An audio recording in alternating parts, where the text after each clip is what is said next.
I never thought I'd be the kind of person who would keep a secret worth $27 million. But there I was, standing in the back of St. Matthew's Cathedral in San Francisco, watching my son Marcus walk down the aisle with the love of his life, and all I could think about was the manila envelope sitting in my home office safe that could change everything. The envelope that had been there for 3 years, untouched, unmentioned, and eating away at my soul every single day. You see, when someone dies and leaves you more money than you've ever dreamed of, there's this expectation that you should be grateful, that you should honor their memory by using it wisely, by sharing it with family, by doing something meaningful with it.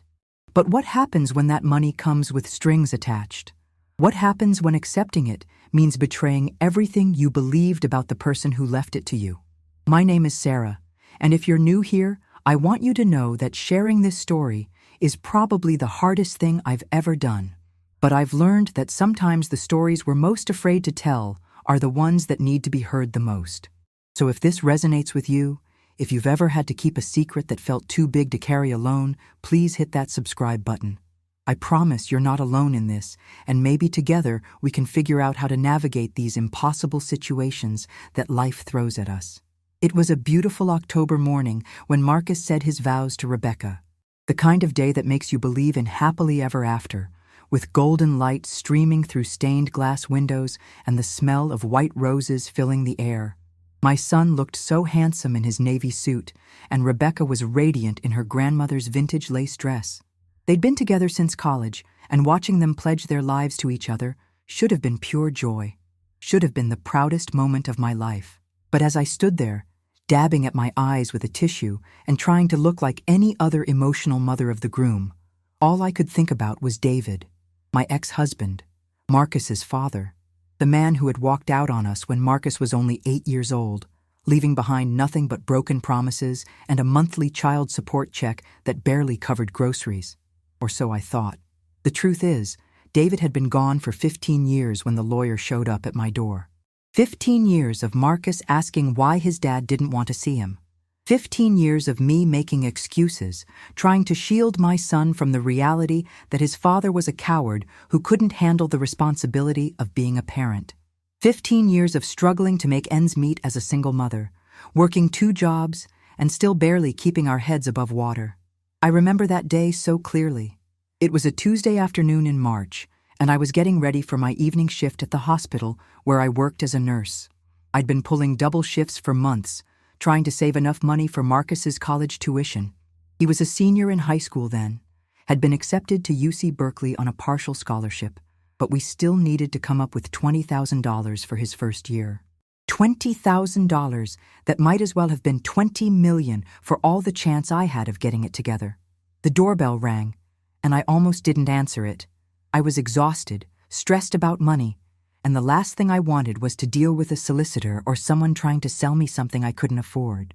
But something made me open that door, and there stood this impeccably dressed man in a charcoal gray suit, holding a leather briefcase and wearing the kind of expression that immediately told me my life was about to change. "Mrs. Thompson?" he said, and I noticed he didn't stumble over my name the way people usually did. "My name is James Whitmore. I'm an attorney with Whitmore, Patterson & Associates. I'm here about the estate of David Thompson." My heart stopped. Not slowed down, not skipped a beat. Stopped. Because in that moment, I knew David was dead, and I hadn't even known he was sick. The man I'd once loved, the father of my child, had died somewhere out there in the world, and nobody had thought to tell me. "I'm sorry," I managed to say, my voice barely above a whisper. How did he? 3 weeks ago, Mr. Whitmore said gently. "Heart attack. It was sudden. I know this must be a shock, and I'm truly sorry for your loss. May I come in? There are some things we need to discuss regarding his will." I let him in, of course, made him coffee with shaking hands while he set up his papers on my kitchen table. The same table where Marcus had done his homework for years, where we'd eaten countless meals together, where I'd sat alone so many nights wondering how I was going to make it all work. "Mrs. Thompson," he began, opening his briefcase, "I know this is difficult, but I need you to know that David never forgot about you and Marcus. In fact, you were very much on his mind in his final years." I almost laughed. David, thinking about us?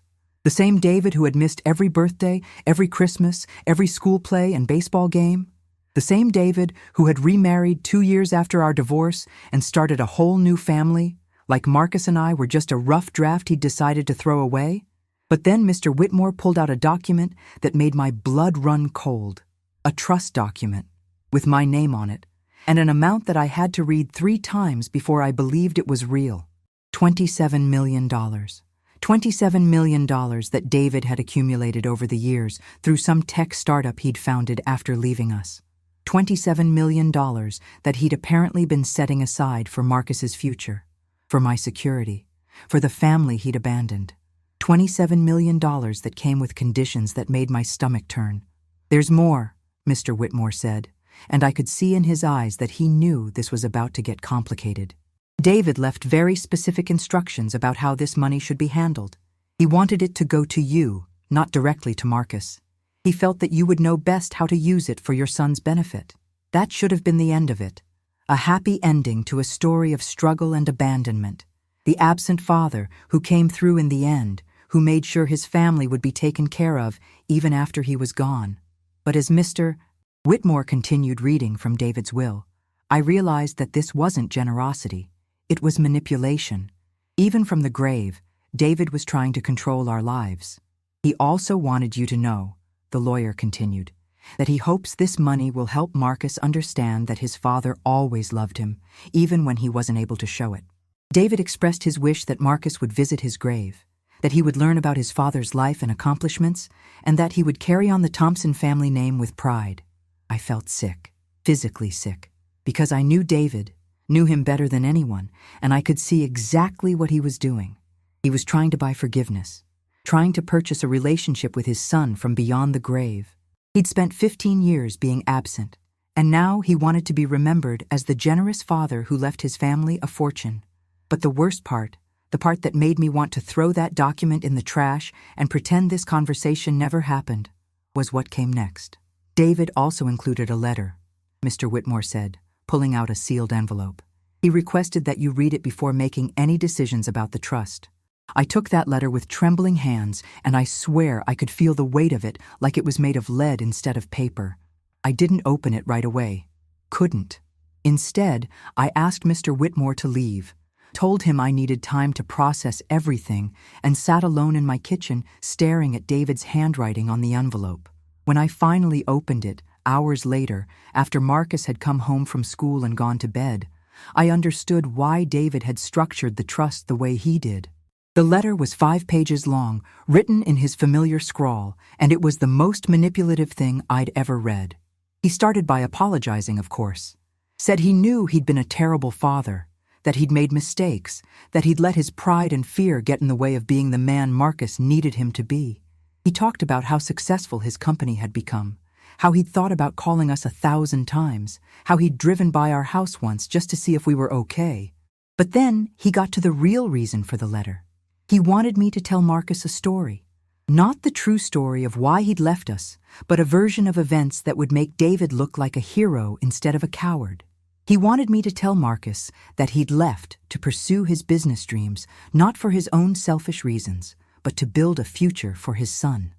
He wanted me to say that he'd stayed away because he was afraid Marcus would be disappointed in him, not because he'd simply chosen his new family over his old one. "Sarah," he'd written, "I know this is a lot to ask, but I need Marcus to understand that everything I did was for him. I need him to know that his father wasn't a failure, that he comes from a legacy of success and determination. Use this money to give him the life he deserves. But please, help him see me as someone he can be proud of. Help him understand that sometimes love means making difficult choices." I read that letter 3 times before I realized I was crying. Not tears of sadness or grief, but tears of rage. Because even in death, David was asking me to lie for him. He was asking me to rewrite history, to turn his abandonment into some kind of noble sacrifice. He was asking me to become complicit in the very deception that had torn our family apart in the first place. The money was real. The trust was legal. All I had to do was sign the papers, and Marcus would never have to worry about college tuition or student loans or any of the financial struggles that had defined my life for so many years. All I had to do was agree to let David be remembered as the father he'd never actually been. I couldn't do it. I couldn't sign those papers, knowing what David really wanted from me. So I put the trust documents in my safe, and I never told Marcus about them. I never told him his father had died, never told him about the letter, never told him about the $27 million that could change his life forever. Instead, I took out a second mortgage on our house to pay for his college. I worked 3 jobs to keep us afloat. I watched my son struggle with student debt and part-time jobs, knowing that I could make it all go away with a phone call to Mr. Whitmore.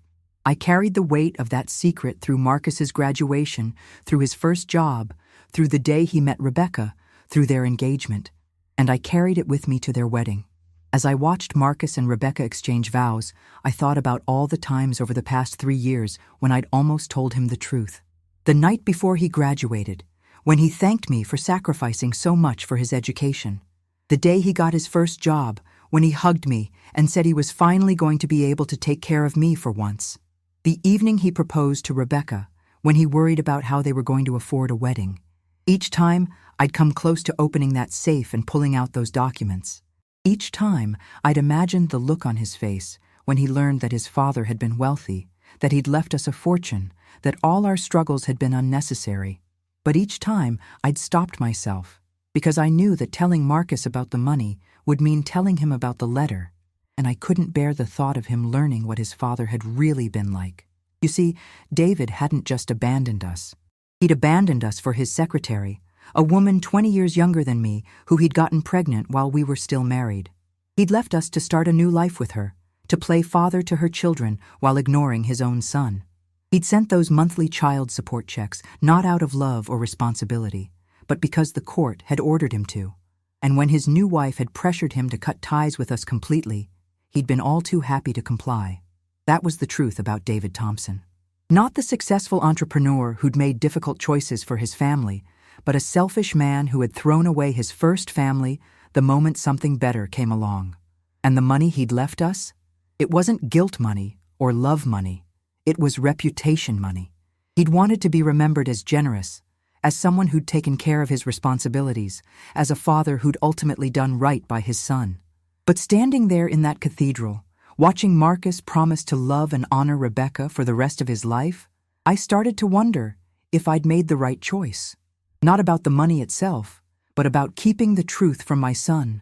Because Marcus was a good man, a strong man, and maybe he deserved to know who his father really was. Maybe he deserved to make his own choices about David's legacy and David's money. The ceremony was beautiful. Marcus and Rebecca had written their own vows, and there wasn't a dry eye in the house when they promised to support each other through whatever life might bring. They talked about building a life together, about creating a family based on love and trust and honesty. And with every word they spoke, I felt the weight of my secret growing heavier. After the ceremony, at the reception, I found myself watching Marcus dance with his new bride. They looked so happy, so perfect together, and I couldn't help but think about how different things might have been if I'd handled David's trust differently. They could have had the wedding of their dreams without going into debt. They could have bought a house without worrying about a mortgage. They could have started their marriage without the financial stress that I knew was weighing on them. "You look thoughtful," said a voice behind me, and I turned to find Rebecca's father, Jim, standing there with 2 glasses of champagne. "Penny for your thoughts?" Jim was a good man, a contractor who'd built his business from the ground up and raised 3 daughters as a single father after his wife died when Rebecca was just 10. He and I had become friends over the months of wedding planning, bonding over our shared experience of being solo parents and our mutual love for our children. "Just thinking about how fast they grow up," I said, accepting the champagne gratefully. "Seems like yesterday Marcus was 8 years old and asking me why his dad didn't want to see him anymore." Jim nodded, his expression growing serious. "Rebecca told me a little about Marcus's father, that he wasn't around much." "Not at all," I said, taking a sip of champagne. "He left when Marcus was 8, and we haven't heard from him since." It was a lie, of course. We hadn't heard from David while he was alive, but we'd certainly heard from him after he died. But Jim didn't know that, and I wasn't about to tell him, wasn't about to tell anyone. That's his loss, Jim said firmly. Marcus is a hell of a young man. You did a great job raising him on your own. Thank you, I said, and I meant it. Because whatever mistakes I'd made, whatever secrets I was keeping, I had raised a good son. Marcus was kind, hard-working, honest, and loyal. He treated people with respect, he kept his word, and he'd grown into the kind of man any parent would be proud of. And maybe, just maybe, I'd done that by shielding him from the truth about his father. But as the evening wore on, as I watched Marcus laugh with his friends and dance with his new mother-in-law and give a speech about how grateful he was for all the love and support that had brought him to this moment, I started to feel like a fraud. Because he was talking about honesty and openness and building a life based on truth, and I was sitting there with a secret that could change everything. The moment that broke me came during the father-daughter dance. Rebecca danced with Jim, and it was beautiful and emotional and everything a father-daughter dance should be. But then the DJ announced that they were going to have a special moment for all the parents, and I watched as Marcus walked over to me with his hand extended. "May I have this dance, Mom?" he asked, and the look in his eyes was so full of love and gratitude that I almost started crying right there. We danced to "In My Daughter's Eyes" by Martina McBride, and Marcus held me close and whispered in my ear about how thankful he was for everything I'd done for him, how I'd been both mother and father to him, how I'd sacrificed so much to give him a good life, how he hoped he could be half the parent to his future children that I'd been to him. "I know it wasn't easy," he said, his voice thick with emotion. "I know Dad leaving was hard on you, and I know you worked so hard to make sure I never felt like I was missing out on anything. But I want you to know that I never felt cheated. I never felt like I needed anyone else because I had you." And that's when I broke. Right there on the dance floor, surrounded by all these people celebrating love and commitment and family, I started crying. Not the gentle tears of a proud mother, but the ugly, gut-wrenching sobs of someone who'd been carrying a burden too heavy for too long. "Mom, what's wrong?" Marcus asked, pulling back to look at me with concern. "Are you okay?" I wanted to tell him everything right then, wanted to take him aside and explain about the trust, about the money, about his father's letter, and the impossible choice I'd had to make. But I couldn't. Not on his wedding day. Not when he was surrounded by all these people who loved him and believed in him and saw him as the man he'd become despite his father's absence. "I'm fine," I managed to say, wiping my eyes with the back of my hand. "I'm just so proud of you, sweetheart, so proud of the man you've become." He smiled and pulled me close again, and we finished the dance without saying another word. But I could feel him watching me for the rest of the evening, and I knew he sensed that something was wrong. Marcus had always been perceptive, even as a child, and he could read me better than anyone. After the reception, when the last guests had gone home and the newlyweds had left for their honeymoon, I found myself alone in my hotel room, staring at the ceiling and thinking about choices. About the choice David had made to leave us, the choice he'd made to try to control our lives even after his death, and the choice I'd made to keep his secret. I thought about Marcus, probably lying in bed next to his new wife, planning their future together. They'd talked about wanting to buy a house, about starting a family, about all the dreams they wanted to pursue, and I knew that with David's money, all of those dreams could come true immediately. They wouldn't have to save for years for a down payment. They wouldn't have to worry about daycare costs or college funds or any of the financial stresses that had defined my own life as a young parent. But I also knew that taking David's money would mean accepting his version of the story. It would mean letting him be remembered as the generous father who'd provided for his family, rather than the selfish man who'd abandoned them. It would mean betraying everything I'd tried to teach Marcus about integrity and honesty, and taking responsibility for your choices. The next morning, I called Mr. Whitmore. I'd been putting off his calls for 3 years, but I knew I couldn't avoid the decision any longer. The trust had been sitting there gathering interest, and sooner or later, someone was going to ask questions about why I hadn't done anything with it. "Mrs. Thompson," he said when he answered the phone, and I could hear the surprise in his voice. "I was beginning to think I'd never hear from you again." "I'm sorry," I said. "I know I've been avoiding this, but I needed time to think." "Of course. This is a big decision.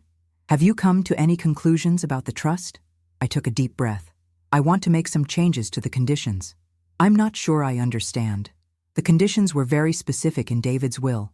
I know what David wanted, I said firmly, but I'm the beneficiary, and I get to decide how this money is used. I want to set up a college fund for Marcus's future children. I want to create a scholarship program for single mothers who are trying to get their nursing degrees, and I want to make a donation to the children's hospital where I work. There was a long pause on the other end of the line. Mrs. Thompson, I think you may be misunderstanding the nature of the trust. The conditions David set out weren't suggestions. They were requirements. If you don't fulfill them, the money goes to his other children. His other children. David's kids with his second wife. The family he'd chosen over us. The family that had gotten his time and attention and love while Marcus had gotten nothing. Then that's what happens, I said. Because I won't lie to my son about who his father was. I won't pretend that abandoning us was some kind of noble sacrifice. If David wanted to control how this money was used, he should have been a father to Marcus while he was alive. Mrs. Thompson, please think about this carefully. We're talking about $27 million. That's life-changing money. Surely you can find a way to fulfill David's wishes while still doing right by your son. But I couldn't. I couldn't tell Marcus that his father had been a hero when he'd been a coward. I couldn't let David buy his way into Marcus's good graces from beyond the grave. I couldn't be part of the lie that would make David look like a loving father instead of the selfish man he'd actually been. My answer is no, I said. I won't do it. And I hung up. That was 6 months ago. 6 months of wondering if I'd made the right choice, of watching Marcus and Rebecca struggle with their finances while knowing I could make all their problems disappear with a phone call. 6 months of carrying this secret and wondering if I was being noble or just stubborn. But then, last week, something happened that made me realize I'd made the right choice. Marcus called me, excited about something. He'd been promoted at work, gotten a raise that would finally allow him and Rebecca to start looking for a house. They'd been saving every penny, working extra hours, making sacrifices to build their future together, and it was finally paying off. Mom, I can't wait to show you the house we're looking at, he said, and I could hear the pride in his voice. It's not huge, but it's ours. We're going to earn it ourselves, you know? Just like you taught me. Just like I taught him. That's what he said. That hard work and integrity and taking responsibility for your own life were more important than shortcuts or handouts or money that came with strings attached. And I knew in that moment that I'd made the right choice. Because Marcus was proud of what he was building with Rebecca. He was proud of the work he was doing, the sacrifices he was making, the life he was creating through his own efforts. And that pride, that sense of accomplishment, that knowledge that he'd earned everything he had, that was worth more than $27 million. David's money is still out there, probably going to his other children by now. The children he raised, the children he was present for, the children who got to know their father as he actually was rather than as some idealized version of himself.